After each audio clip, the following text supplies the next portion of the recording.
Hey, hi everyone. So, welcome back to my channel. I'm pretending to be a YouTuber here, which I'm not actually is. But anyway, so today's topic is I were at my fourth session of my therapy, and I've actually been struggling a lot about work, on how I can interact with different kind of people. And I'm actually in a very dynamic role where I have to do a lot of events planning plus sales, where I'm in a multi-language company where there are people who speaks just English, just Cantonese, mix of English, mix of Mandarin. So as you people might know, like different language has different culture, and different tone of saying has different outcome. And I've always been struggling with Cantonese, not my most fluent one, but one that I use a lot because I'm actually in Hong Kong. But due to the fact that because I wasn't born and raised here in Hong Kong, the art of using Cantonese can vary, and the way that I interpret it is not as quick or effective as some locals might, and the underlying humor could also be a struggle. And so for 2 years I have been battling with this person at work. Let's call him Mr. X. So this particular Mr. X, he is a very quick to judgment, decisive, accurate, detail-oriented boss that I've been dealing with. But so what happened last week was he said something in Cantonese which I felt very offensive, and I felt that he was saying this in an intentional way where it really hurt my feelings. Then I shared this story over to my therapy, and I had the best recommendation. I have been trying to work on it a little. So weekends are the best. You can finally have more time to really process through all the thoughts and all the emotions that have been collecting over the weeks at work.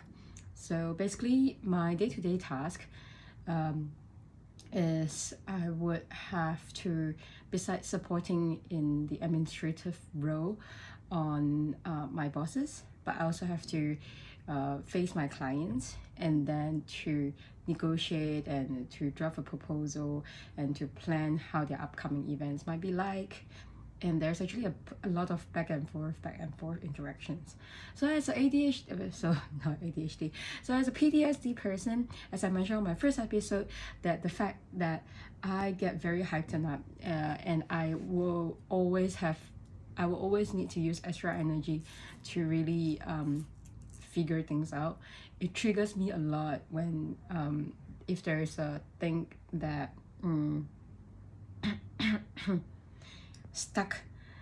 there's an emotion that is stuck in the middle, and the rest of the day or the rest of the week after work, it would not be as effective as it is.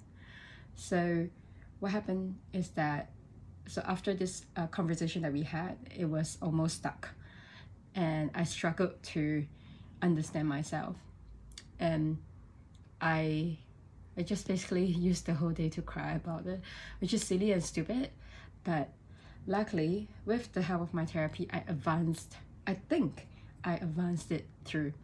I finally understood there are 4 category types of people at work, and I really just wanted to share how brilliant this writer is. So let me open my book. Okay.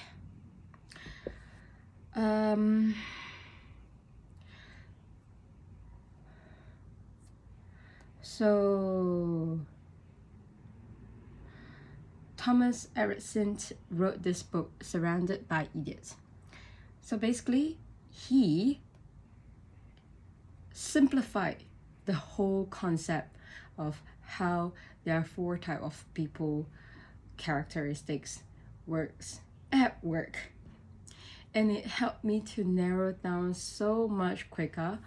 And it basically just helped me to understood that this 4 groups of people,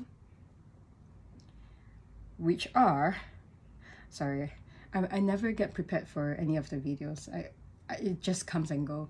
So whenever I do actually a video, I probably finish my run or finish my morning exercise, and I have the leftover energy and quickly want to do this. Otherwise, I will feel very sluggish. I don't feel like doing it, and I will just delay and delay and delay.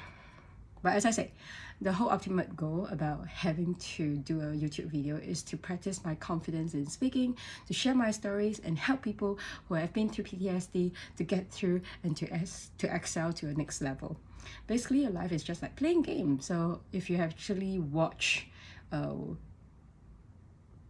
forgot what's the movie. I'll come back to you. Okay, so there are 4 categories. 1 being blue, analytic, 1 being dominant, 1 being stable, and 1 being inspiring. Ta-da! I'm not sure you can see this. Okay, anyway. So basically, whatever that I just described of Mr. X, which I fucking hate. I'm sorry. I think I might have to do this video again. I'm so sorry. But if it goes out, it goes out, okay? I'm so sorry. Why do I use the word hate that much?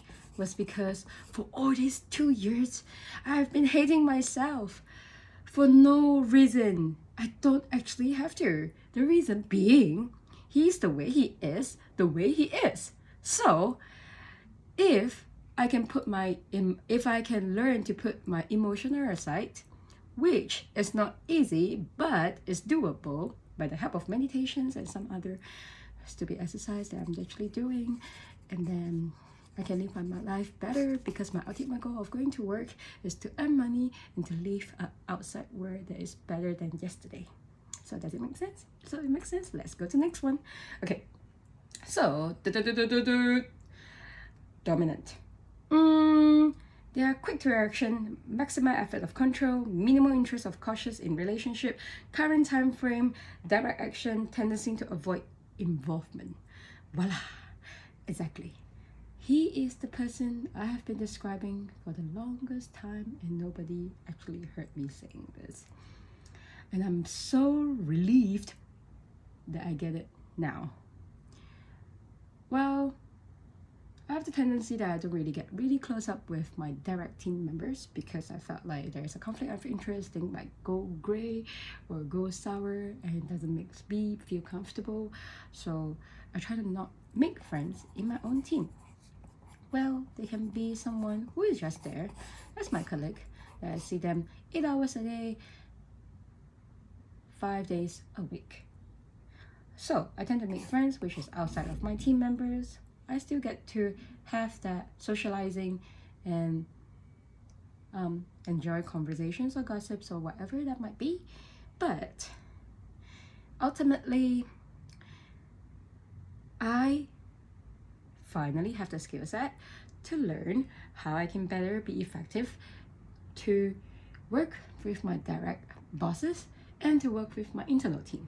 So this is just one of the characteristics I say of this person, but it's also easily that is crossed over to the other sector, which is yellow.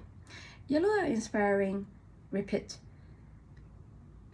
reaction, maximum effort to involve, minimal interest in routine, future time frame, impulsive action, tendency to reject isolation. So these 2 characteristics can be overlapped from time to time. And we come to so some characteristics. If you would like to know more, you probably have to go read the book. And for myself, I'm more stable. The calm reaction, maximum effort for connection, minimal interest in change, current time frame, supportive action, tendency to reject conflict. I hate conflict. I feel like everyone, as a lot of people on the internet say that the one of the very valuable resources in life nowadays are attentions. And I, as a person of ADHD, cancel. I, as a person of PTSD, I take more than enough energy having to spy and look and examine my day-to-day work. It's already tiring enough. I don't get involved with emotions. I don't want to mix conflict. I'm just an easy person. I get my work done, I clock out, and I go home. And when I go home, I just do my things and feel comfortable, be in my home. So last but not least, going up to analytic. So for analytic, it's slow on reaction, maximize effort to organize, minimal interest in relationship, historical frame, cautious action, tendency to avoid involvement. So for this group of people, basically, from their name, they are analytic, which means they are numbers, figures, data. They are the often people who comes to you with factors and informations and backup supporting factors, which I think happens a lot with like doctor, IT guys, lawyers. Yeah. So, ta-da! I finally found the crack. Hee. So anyway, this is my sharing for today. I'm going to my 5th session of my therapy, and hopefully I can do more of knowing better about myself. So good luck to you!